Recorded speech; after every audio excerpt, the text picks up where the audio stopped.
Today's guest is Dr. Anthony De Pontes, who is a homeopathic physician in South Africa and offering international consultations online. He also has qualifications in functional medicine, acupuncture, and several other natural health modalities. Dr. Anthony specializes in thyroid dysfunction, and I know today's episode will be a shining light for our listeners who suffer with their thyroid. You can download Dr. Anthony's free Hashimoto's ebook and also book a consultation at www.drdepontes.com. That's DRDEPONTES.com. Thanks for listening. Welcome to the Homeopathy Hangout, where we discuss all things homeopathy from around the world. And now my mum and your host, Eugenie Kruger. Hello, homies, and a very warm welcome to Homeopathy Hangout. Today, we get to hang out with fellow South African Anthony De Pontes, all the way from Nelspruit. Welcome, Anthony. Good morning. Well, I say fellow South African. I don't know what I am these days. South African, Kiwi, Australian. I'm a little bit confused about my identity. Well, that's so easy because everything's gone global with the internet, especially with podcasts, etc. So just by your accent, we're going to hone you down to where you are, Eugenie. Excellent. Well, Anthony, I have had several people ask me to get you on the show because you are a thyroid expert, and holy moly, it seems like there's been an explosion of thyroid stuff. I have so much in my clinic as well, so I cannot wait to delve into it with you today. But first, before we get into the nitty-gritty, how were you first introduced to homeopathy? Oh, that's almost like genetic, I'd say. Ever since I can remember, I wanted to do something natural. Let me say, maybe I didn't like the drugs and the pharmaceuticals, and I was a bit of what do I call it, like that hippie over the top when I was young. So it was a bit extreme. It's calmed down now. I see the benefit of both, but I'm in the homeopathic field and the natural field, and I reckon that's the way to go, especially since COVID. My business has just gone crazy. It's great. And of course, being in South Africa, it's something, homeopathy is much more accepted over there, and your training over there is pretty intense. Do you want to tell us a little bit about that, just about what homeopathy is like over there? It's still very throttled by the powers that be, but it's very, if I could say, official. It's 5 years of training before you can do it. You get the status of a doctor, you can send for labs, etc., like that. So that is quite nice. But if you see the way the medical ads are set up, they're not favored towards a homeopath. Everything is favored towards medical. But, there is a drive for people. They want to start knowing the truth about their health. So it is a good place to be in now, I believe. Or maybe it's just because I've got a bit more experience. And that's why I'm saying that. But it's good. It's good. Well, you've got plenty of experience because you have so much training. I was actually going to get you on towards the end of last year, but you were just busy finishing off an acupuncture qualification. So can you tell us a little bit about all the other different modalities that you do as well? Because there's a lot. Right. Yeah. So I like ozone therapy. It just makes so much sense. It's so cheap, and the effect that it has on people, it just rebalances the metabolism, your oxygenation use, anti-aging. And basically, they talk about chronic disease and inflammation being the start of it. So ozone therapy just takes out that inflammation and your body's able to respond so much better. So it's a good overall treatment to get that vital force, as homeopaths talk about, up and running in a really good way. Also look at colonic irrigations. I've got a colon clinic. Homeopathy is obviously a big part. That's the part that binds everything together. And now acupuncture, I was joking with my wife because she says, why are you doing that?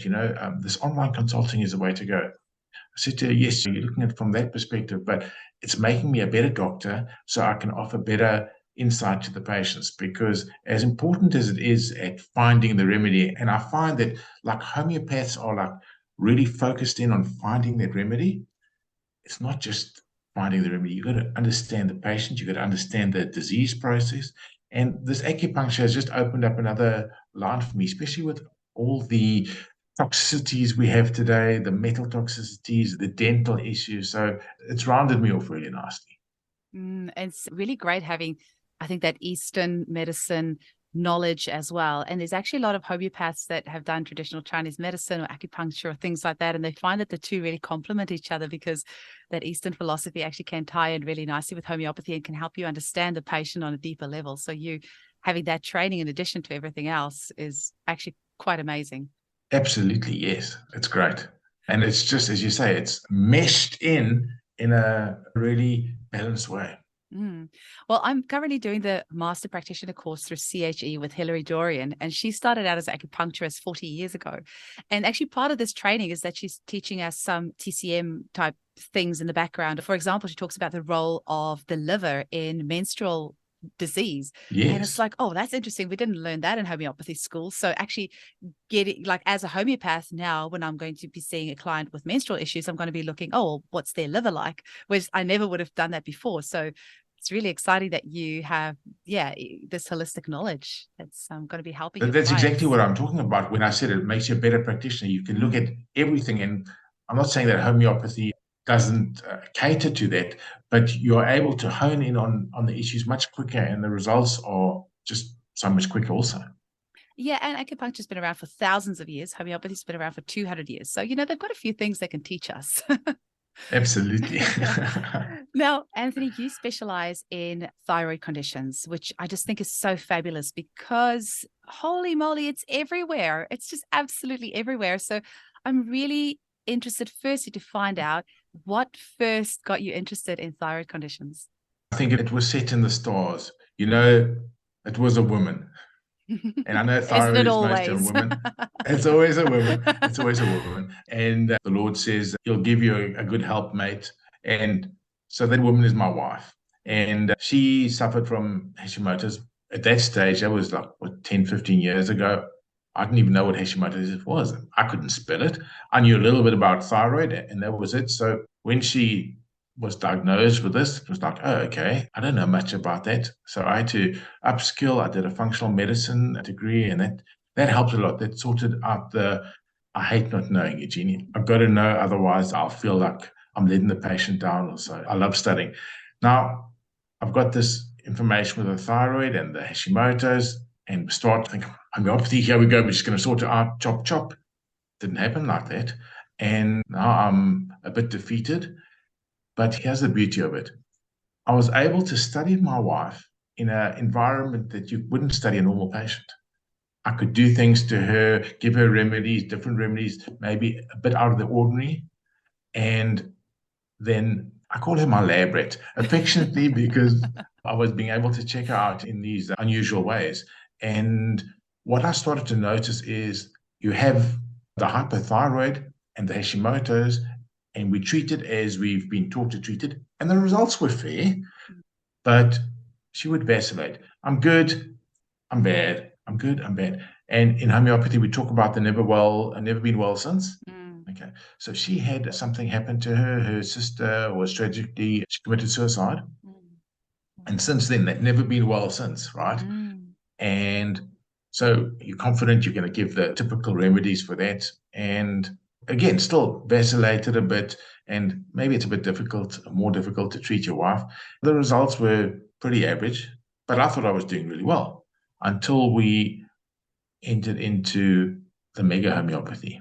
And that was just the trigger, and it changed everything.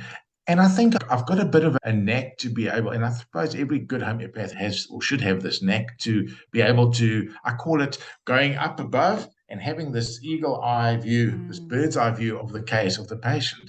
And so you can put all the pieces together. So I think I've got a really good knack for that. And I love the emotional side. And what occurred to me with the homeopathy, you do all the usual suspects of causation.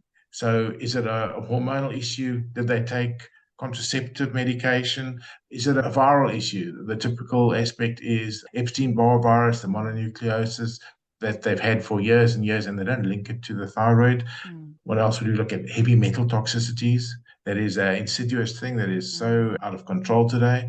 Just deficiencies, poor nutrition. Okay, so you've got to get that up. So I thought I was really smart doing all that. And yes, admittedly, they did improve, but there was always this vacillation. They wouldn't be cured of it. And at a stage, I was like, yeah, okay, the literature says that you can't cure it. Well, I think I did a pretty good job, etc. But something happened, one of those aha moments. I was delving into the emotional aspect a lot, and I was helping this patient, and we got really deep into the deep causative aspect of her emotions. And again, it happened. She had this huge trauma and her body shut down. Okay. So if we look at it this way, you can always see what is happening in the body physically to emotional and emotional to physically by the symptoms. Your body is the most amazing organism on this planet, but we just don't read it properly, or we go down the wrong roads and the body is in survival mode. So many people today are in survival mode. So the person's in front of you and they think they've got a pretty good life and they are doing well, but actually half of them is cut off. They're emotionally numb or this type of thing. So getting back to this patient, I had that aha moment with this emotion, and we went down that rabbit hole, some mega potency homeopathy, and wow, all the shackles came off. And it was a process, I think a 3-month process. But this woman was like a totally different woman. And that's where it started. I was looking more and more into this. And then I started to develop, I call it the Hashi's personality. It's my language, but I started to notice, and homeopathy would call it the personality types of the remedies. But I find that if you've got Hashimoto's, you've got this need for perfectionism. Everything needs to be perfect. You don't want to let people down. That's besides the typical symptoms of you might have anxiety, fatigue, these type of things. So I'm talking more about the way they react and respond. And so I've built this thing up, and then I've tried to explain it through what I call psychoneuroimmunology. That is a branch of medicine, so really fancy words, but psycho meaning the psychology or the emotions, okay? Then the neuro is the neurology or the nervous system.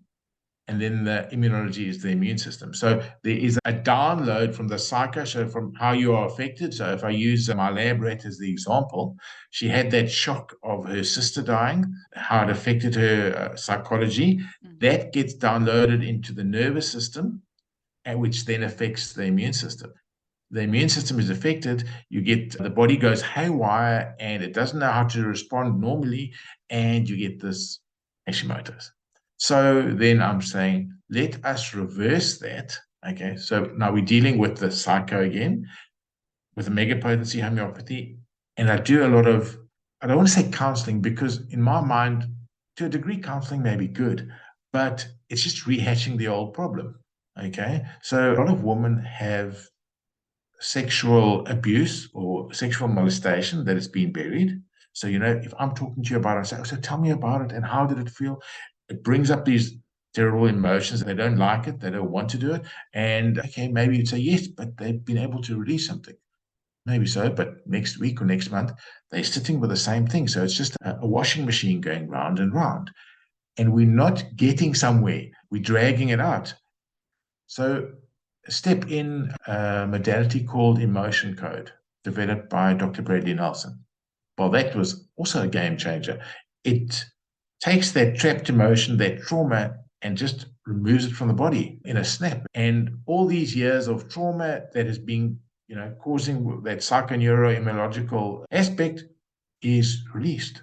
These people come alive. In another way to explain it, if you're in survival mode, you're using half your energy or half your abilities there, but you think, well, this is life, this is normal. So you're opening this up. So these people are starting to be able to get their passion back, get their desires back. If I use an example, I'm in a dead-end job, but I have to be like that because I have to earn the money because I've got a family to support. And, well, that's my lot in life. And you're kind of okay with it because you're numbed off to yourself. I mean, another way to look at it is when you speak to a child. So what do you want to be? And they go, I want to be a fireman, or I want to be that type of thing. Or I'm going to make so much money, or I'm going to do this. All those dreams. And that kind of gets squashed as you grow up, or should we say, as you are exposed to the reality of life. And that being squashed has to affect your emotional and your physical. And it's really easy for me to explain how in the physical it is affected. Your adrenal glands are there to support you and keep that survival mechanism going and to keep you alive and functioning optimally. But when your adrenal glands get exhausted, okay, your body shuts down. Or when you have that stress, your body shuts down. Cortisol levels go up. And this is a big problem for Hashi sufferers. And if you would ask me the question, okay, what is Hashimoto's? I'd start off with, well, let's just talk about what is hypothyroidism, okay? And I'm going to try and talk in a layperson's perspective. So my thyroid is malfunctioning. It's a low function. Thyroid's got to do with the metabolism. So it upregulates your metabolism, and I feel excited and moving, and I've got that going with me. Someone who is hypothyroid, they talk slowly, they pick up weight, they have a tendency to be depressed, constipated like that. And the traditional treatments for this is not curative at all. Oh, okay, you need to go onto a thyroid hormone. Okay, that's great. That might help your symptoms and are feeling better, but you're not going to reach the optimum. Because as your body changes, sometimes it needs more, sometimes it needs less, but you're being given a static dose all the time. So the treatment modalities there are very inferior, and the testing is even worse. Ladies struggle with this for 10, 15 years before hopefully the light goes on and they will try a different therapy, a homeopathy, a naturopathy, whatever they're going to try. But that's 15 years lost. That's 15 years going, what I would say, round and round in circles in survival mode, trying to survive. So now let's say you've got some hypothyroid symptoms, and now you have that, what I call that shock. Okay. My lab rat, her sister passed tragically. A lot of people have that from when they're young with a sexual molestation or something, whatever that trauma is. Okay. Maybe they've lost a business. Maybe they've been destitute. Maybe they've just got a fear that pulls in that survival mechanism. And then your body goes rogue. I call it haywire. So the immune system does the wrong thing. I like to use this example. Don't turn the cameras off, and don't leave me out in the cold here. So I'm going to act like a crazy person now. So I've been semi-normal now, but all of a sudden, Eugenie, I start doing this to myself. I'm punching myself in the head. So what do you think? This guy's crazy. Okay. No normal person would do that. And that's absolutely true. Now, if we take that back to Hashimoto's, they are a normal person. And when the immune system goes haywire, they start attacking themselves. This part that I'm doing, right? Now, you're crazy. Why are you doing it? The body doesn't know that. The body, if you look at it from a physiological perspective, they call it molecular mimicry. The body misinterprets the thyroid for gluten. Okay? Molecular mimicry. Well, gluten there, and it tries to digest that gluten protein, i.e. it's trying to digest the thyroid. Well, that's not beneficial for us because our thyroid production is being reduced. And then you get the hypothyroid symptoms, and the autoimmunity continues. And if it continues for too long, well, now you're not going to have enough substrate in the thyroid gland to produce your thyroid hormones. So it's very important that you get that autoimmunity to be quelled, to be crushed.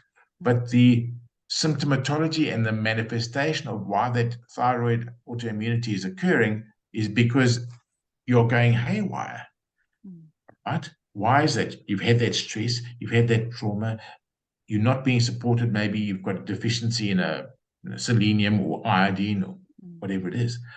Your cortisol levels are through the roof because you've got the stress.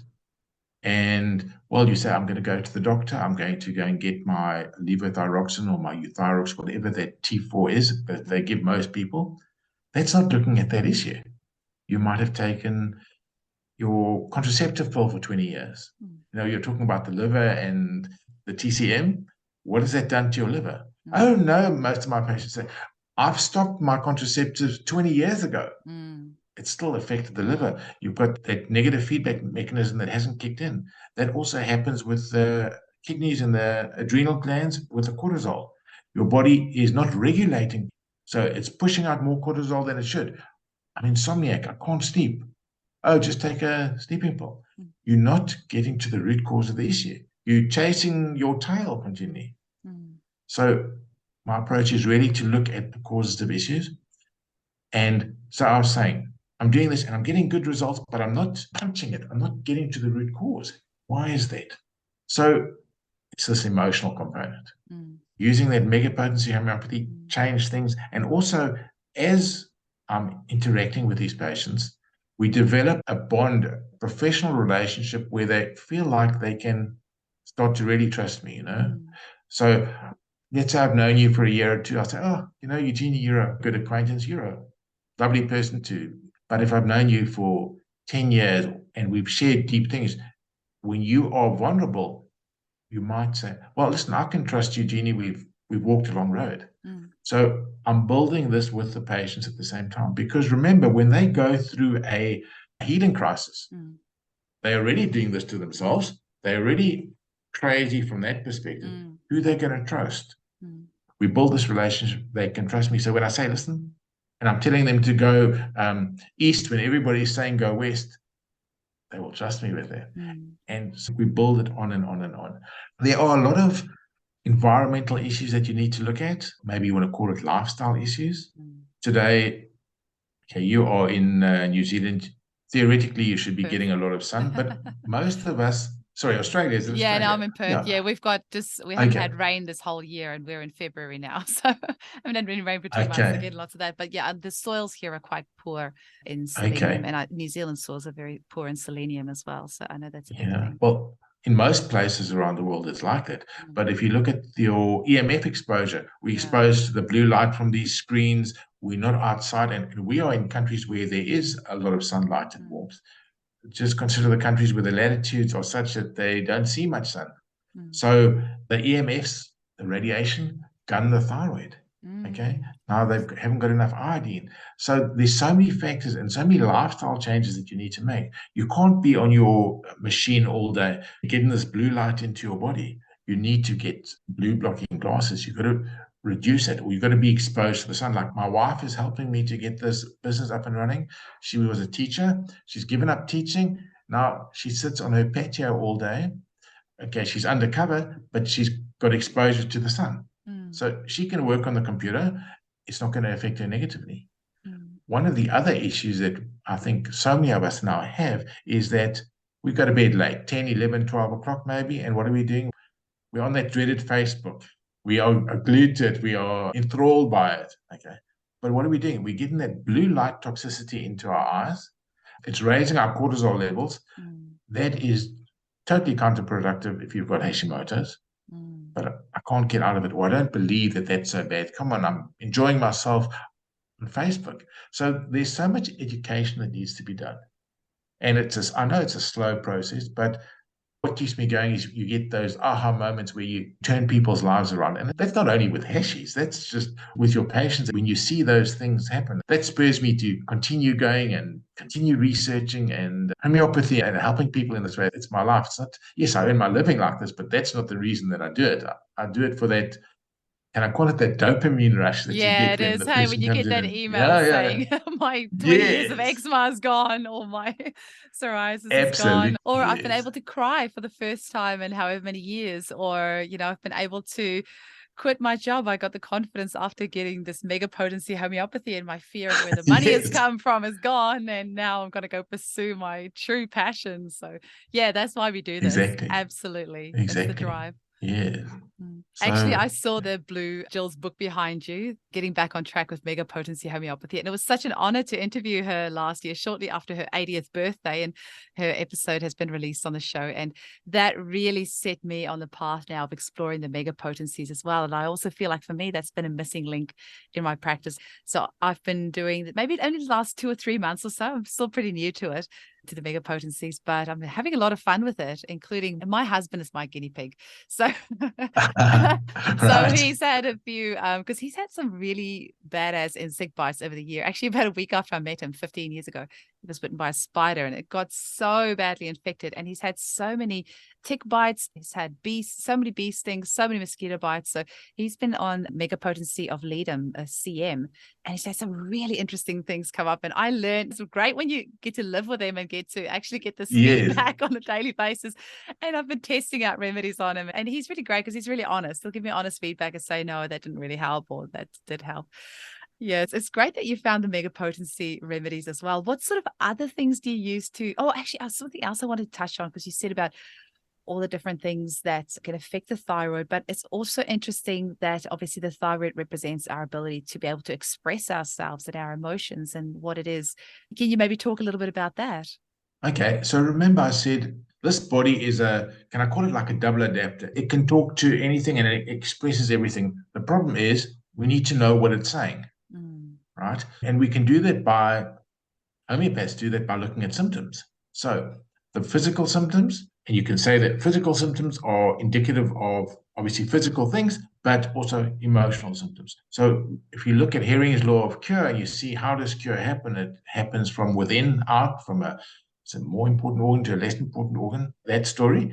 So if we're going to take a physical symptom and you're going to link it to an emotional component, and you can take an emotional component and link it to a physical component. So let's try and dissect the thyroid and see what it's got to do with. So your thyroid is an endocrine gland. It sits in your throat area. So the throat or the neck is the bridge between the body and the head, the emotions and the physical, so to speak. The thyroid is obviously directed or works on metabolism. That's what the layperson would say. They'll say, oh, it's such a slow metabolism. I just look at that food and I put on weight. Or, I've got a fast metabolism. I can eat what I want, that type of thing. So metabolizing things, and that can be metabolizing, like we say, energy, food, but metabolizing life, metabolizing your emotions, this type of thing. So now we can jump to the emotional aspect, and we say that they're not coping with it. It was an overload, or they're slow. They can't metabolize things. It takes them a long time to do this. Now, if you say this to someone, no, that's not true. They don't see that.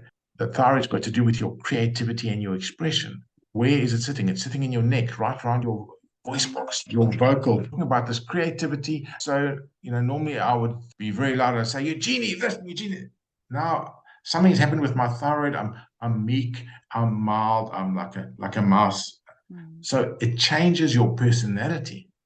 You might have been put down a lot, so you're not able to express your needs. We were talking about your passions and your desires. Oh, I always wanted to be a pilot, or I wanted to be that fireman, but oh no, I was told you can't do that, or that's not the right thing for a good person to do, whatever the story is. You give up on your dream. This area closes up. Okay, that happens. We were talking about with the sexual molestation and abuse. It can be financial drama that you've had, relationship drama. You're not saying what you want. Oh, I'm scared to say something to Eugenie because it's going to offend her. I just keep quiet. And then what happens?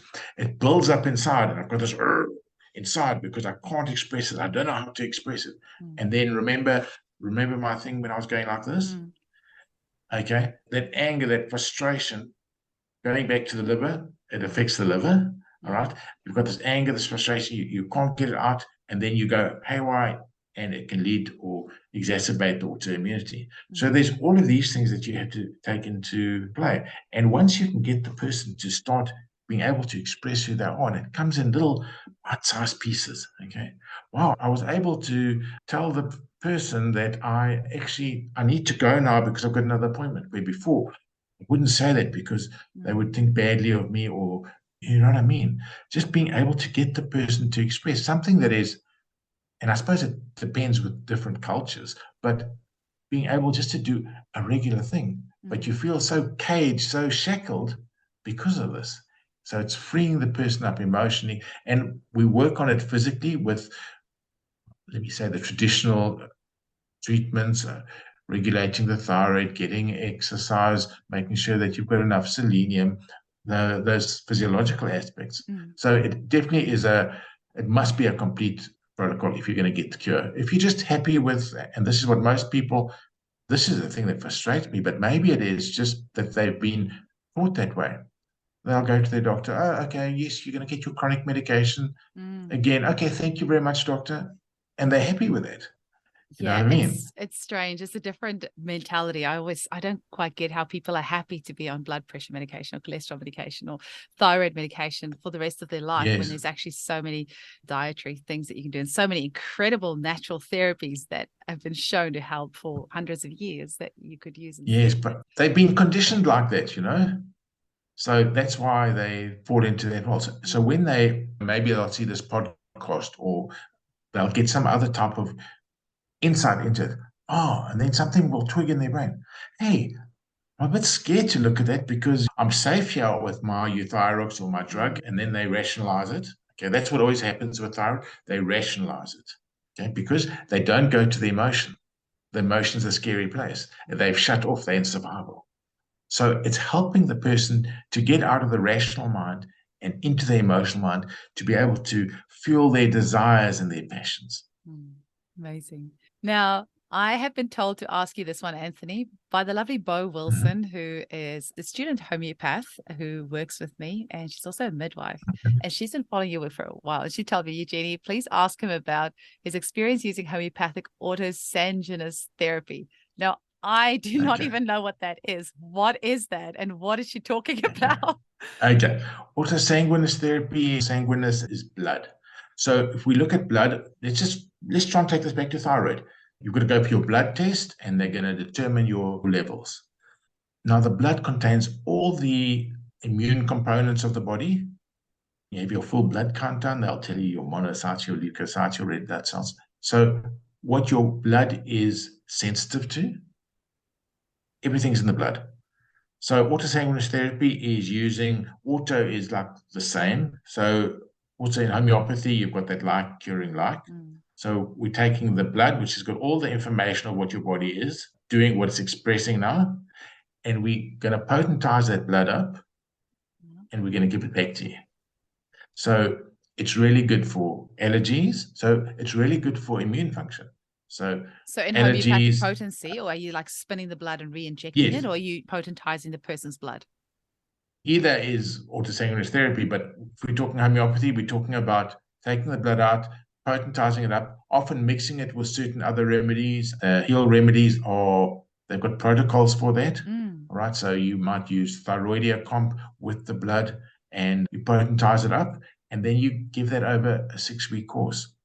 So it's going to desensitize the immune system, because remember, Hashimoto's patient, the immune system has gone awry. This thing, they're attacking themselves. They're crazy. You know that story? Now, if we can down-regulate the immune system, get it back into its right mind, and the stimulation from the blood. In homeopathy, they talk about the Arndt-Schultz law, where they talk about a low potency stimulating, a medium potency is regulating, and a high potency is reducing, something like that. It's way back in the memory. 6x, 9x, 12, one regulates, one up and one down. But I've never used that. I just find any of them does what it's supposed to. My irk with that is that homeopathy is so smart. The potencies know what they're supposed to do. Anyway. Yes. I'm sure that's from clinical experience. They found that is the case, but I just think homeopathy is a bit smarter than that. It will balance whatever needs to be balanced. I'm 100% with you. You know, if I can pull from some acupuncture experience, and then we can collate it back to the homeopathy. When you talk about electroacupuncture, so that's applying electrons or electricity to the acupuncture points. And what does it do? So they've tested and they've seen the different frequencies will have different effects on the neurochemicals. Okay, very good. Now they're getting clever. They call it a carrier frequency. So you put 2 frequencies in at once, and then they say, then the body chooses a frequency that it needs. And I think that is very similar to what you were trying to say now with the homeopathy. Homeopathy is cleverer than that. So the body will choose which one it needs. So that is very true. So now I want to just share a quick little example with this autosanguinous therapy. I don't use it often. Maybe I should use it more often, but I'll never forget this one case. This lady came in. I think she was in her 30s or 40s, and she had eczema everywhere, itchy. So did the usual homeopathic thing, and I think I failed dismally. There wasn't much improvement. Now I'm getting desperate. Okay. After she's been back 3 times and I'm not seeing much improvement, I'm feeling like I'm in a hot seat. So I said, well, listen, let's try some autosanguinous therapy. The thing she said, she got this eczema after she got married. Okay, so immediately to my mind comes Staph aureus. Anyway, none of that worked. So we tried the autosanguinous therapy. I said, okay, 6-week course, come see me after that. She comes back, she says, no different. Now I've got absolute panic inside. What am I going to do? I feel like I've tried everything. I said to her, okay, just do it again. Second round, she came back another 6 weeks later, not an inch of eczema anywhere. Oh, amazing. Wow. So, yeah. If we look at eczema is an inflammatory response, the immune system overreacting. And it sorted it out. So that is did you say that your homeopathy is bow? That could be a Yes. really good option. And maybe she's just triggered me. Maybe I'll look at that. Go do a bit more of that. Local patients, or they would need to find a lab that can process it out. But that might be an option, especially in stubborn cases. And also now you're making me wonder. I wonder if you gave Staphysagria a megapotency, were you aware of the megapotencies at that stage? No, Ah. yeah, you're right. Yeah, no, I wasn't using the mega potency then. I No, you're right. I love tricky cases. I have no issue with a client coming back, follow up after follow up, and saying that they don't have results, because I believe it's almost like a karmic, like soul contract that we have with each other.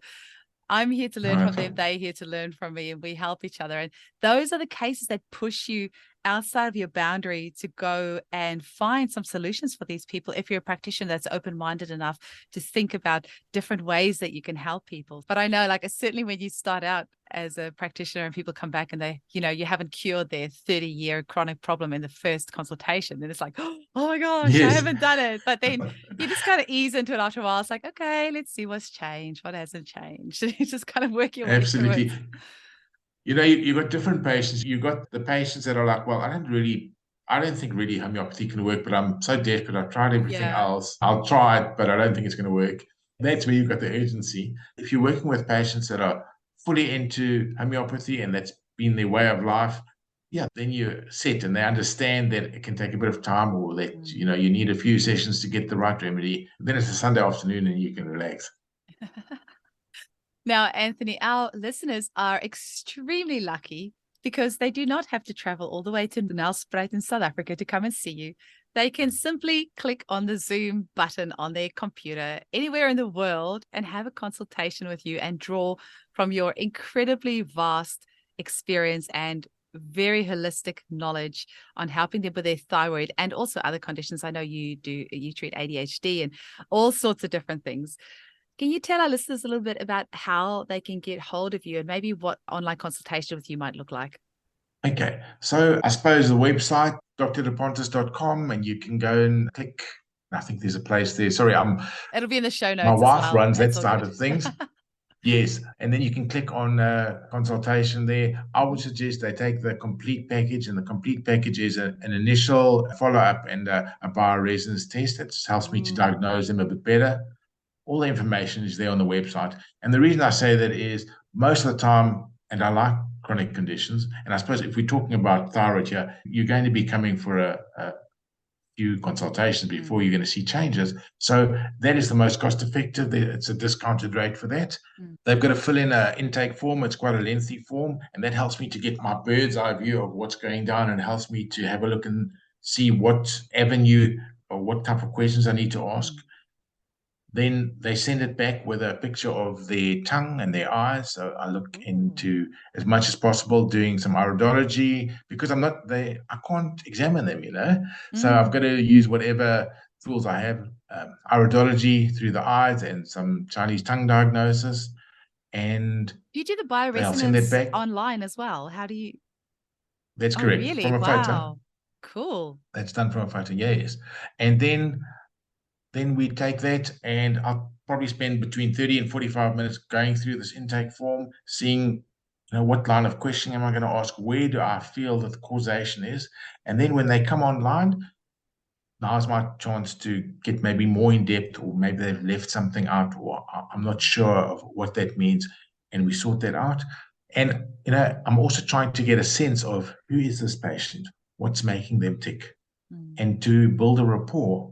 I think that's very important. You're not just passing by. Well, this is the way I see it. I'm not just a passing by. I really want to know what is going on with them. They might be coming for one illness, but actually the causation is totally different. So that is what I do. That the first consultation will take probably, I suppose it's an hour and a half in full, but actually we'll probably be online for 45 minutes to an hour. And then I go, hopefully try and develop a good script for them, and I'll send it out to them, explaining them what they need to do, where they need to get their medications. They get them locally. Got an agreement with a pharmacy, wherever they are. It's an online pharmacy, online practitioner's pharmacy. So if they need supplementation or whatever, at the click of a button, it's delivered there. So I'm trying to be able to support them in a way that they can get the medication there. It's not a train smash, it's not difficult blows, right? Amazing. And then we'll meet up in whatever time period I say we need to see them. Easy peasy. If we're talking about Hashimoto's, I tell them they can cure it. And actually, I've got a thyroid ebook where I have summarized my approach, and they can get a copy of this ebook by going on the website, and they can get to know more about themselves just by looking at these triggers that I put in front of them, what they need to do, the sunlight, the food that they need to eat, the thoughts that they need. I plant seeds in the consultations. Okay. So I might ask you a question now that's got no relevance, but I'm planting a seed. And next week, when you're driving in your car, you think, why did he ask me that? And then God or the universe just puts it in their mind. Wow, that is true, or that's what I need to look at. And then when we come to the next consultation, then I'll say, remember, I asked you that. And what do you think now? And so we're opening up the case continually. You know what I'm saying? Amazing. I love building that relationship with my clients. That's definitely one of the most fascinating, most satisfying parts of my job that I love. Yes. Now, for any of our listeners who just missed that part, Dr. Anthony has a Hashimoto's ebook, which you can go and find on his website, www.drdepontes.com. It'll be in the show notes. And if you're in for a real treat, Anthony is in our Facebook group, the Homeopathy Hangout Podcast Facebook group. So if once this episode has gone live and you have any questions for Dr. Anthony, you can pop into the Homeopathy Hangout Podcast Facebook group and just tag him in there and ask him if you have any questions about this episode or how to book with him or anything like that, which is such a treat to have you in there. Thank you so much, Anthony. It's been lovely over the last couple of days to get to tag in a few posts and get to have a chat with you on there. So thank you for being part of our community as well. And thank you so much for sharing your knowledge with us today. I'm really excited for the listeners that have been struggling to find answers to their thyroid conditions, that they have this amazing resource that they can access anywhere in the world. So I hope people take this opportunity to book with you. And you are still taking on new clients, right? You haven't closed your books yet? A few spaces. My wife is fighting with me. Like, I'm working until 11 o'clock at night. And the bad thing about that is, you have to live what you have to. Yes, practice what you preach. Yeah, practice what you preach. And at this stage, I'm struggling a bit, but I'm going to get there. It's hard. I'm going to set my boundaries. It's hard. It's hard when you love what you do. It's hard when your hobby and your passion happens to be your work as well. And it does make it tricky. Absolutely. Well, it was wonderful to chat with you, Anthony. I hope we get to speak again really soon. Thank you so much. And thank you for all that you do. You've got so much spontaneity, and this just seemed to flow. It wasn't all sticky. Thank you, Eugene. Oh, glad to hear that. Thank you. Yeah.